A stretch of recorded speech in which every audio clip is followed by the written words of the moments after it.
여러분 안녕하세요. 오늘 아침에 일어나서 뉴스를 보는데 이런 기사가 났습니다. 어떻게 트리플 A가 무너지나 자본시장 민낯을 드러낸 중국. 최근에 칭화 유니그룹 반도체로 유명하죠.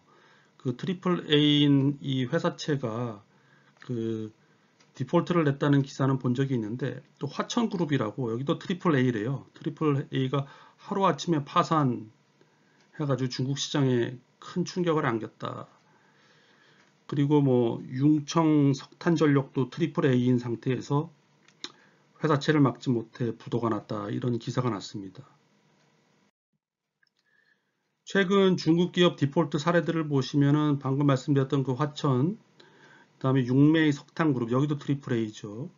칭화 유니그룹, 트리플 A, 이런 회사들도 다 트리플 A 아니면 더블 A 마이너 이렇습니다.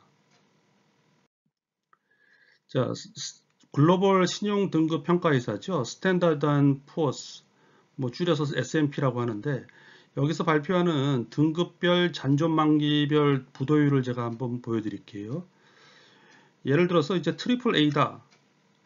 그리고 만약에 오늘 어떤 회사채에 대해서 삼성전자라고 칠게요. 삼성전자 회사채가 트리플 A를 맞았다 그러면은 1년 내에 부도날 확률은 제로고 2년 내에 부도날 확률은 0.03%, 5년 내에 부도날 확률은 0.35%라는 겁니다.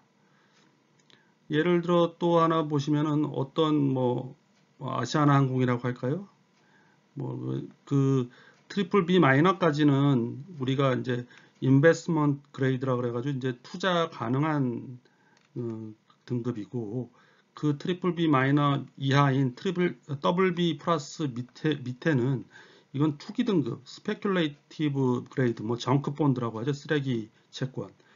이런데도 1년 내에 부도날 확률은 4.3%, 그 다음에 5년 내 부도날 확률이 16% 이렇다는 겁니다. 그런데 어떻게 아까 말씀드렸던 칭화윤이나 화천그룹이 최근에 트리플 A를 받았어요. 그러면은 1년 내 부도날 확률은 거의 제로여야 되는데 트리플 A를 받고 한 1, 2개월 있다가 지금 부도가 나거나 파산하는 기업들이 중국에 나타난다는 거죠. 그러니까 중국의 신용등급 평가가 얼마나 허술한지를 대충 짐작해 볼 수 있을 것 같습니다. 여기서 교차 디폴트라는 말이 나와서 요 용어 하나만 설명드릴게요. 아까 봤던 그 표잖아요. 거기에 교차 디폴트라는 말이 나옵니다. 교차 디폴트라는 건 뭐냐? 이게 이제 칭화 유니그룹 이번에 디폴트 난 회사잖아요. 여기에 이제 중국 공상은행도 돈을 빌려줬고, 중국 건설은행도 돈을 빌려줬고, 중국 농업은행도 돈을 빌려줬어요. 근데 만기는 달라요. 이게 바로 지난달에 만기가 돌아와가지고 못 갚아서 부도가 났어요. 디폴트가 난 거죠.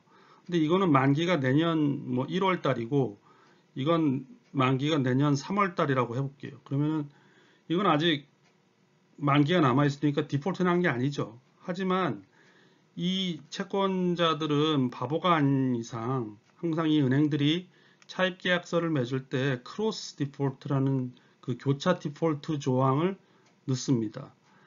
그걸 넣으면은 뭐냐 하면은 자기네가 만기가 도래하지 않아도 이 채무자 차입자가 어느 한 은행으로부터 빌린 돈을 못 갚았을 때는 자기네가 만기가 도래하지 않아도 다 이때 바로 자금을 회수할 수 있게 된다는 겁니다. 그러니까 이제 이 회사가 파산이 들어갔다고 치면은 이, 이 회사 이제 빚잔치를 할 거 아니에요. 그래서 자산을 팔고 남은 돈은 채권자 평등주의에 입각해서 다 골고루 나눠간다는 겁니다. 그러니까 다시 한번 설명드리면은 교차 디폴트라는 거는 어떤 채권단 은행들이 있으면은 그 중에 한 은행 돈만 못 갚아도 나머지 은행들도 다 못 갚은 걸로 간주하겠다.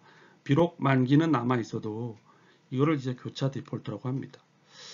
예, 오늘은 아침에 일어나서 뉴스를 보니 그 중국 경제에 대한 그 뉴스를 보면서 제가 좀 참 중국이란 나라가 이렇구나 라는 거 다시 한번 느끼면서 간단하게 스터디를 해봤고, 특히 교차 디폴트라는 것도 용어도 좀 알아두시면 좋을 것 같아서 한번 급하게 한번 만들어 봤습니다. 예.